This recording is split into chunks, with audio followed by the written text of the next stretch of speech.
يوصيكم الله في أولادكم للذكر مثل حظ الأنثيين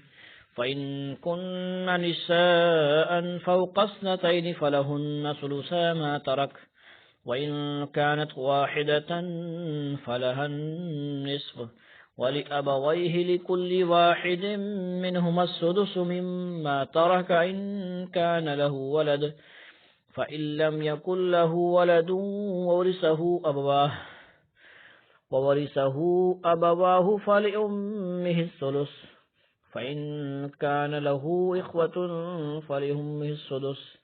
فلأمه السدس من بعد وصية يوصي بها أو دين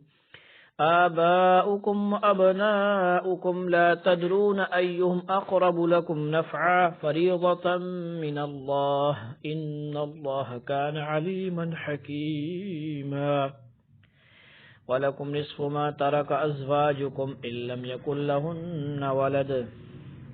فإن كان لهن ولد فلكم الربع مما تركن من بعد وصية يوصين بها أو دين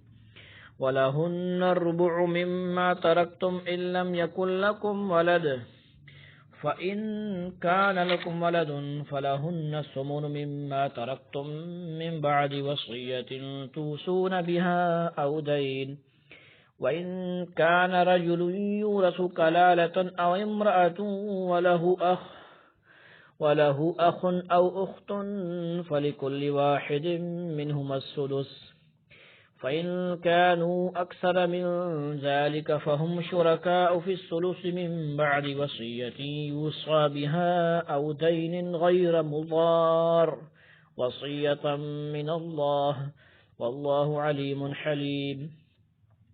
تلك حدود الله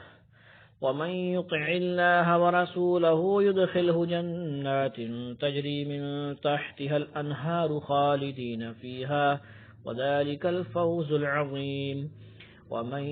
يعص الله ورسوله ويتعد حدوده يدخله نارا خالدا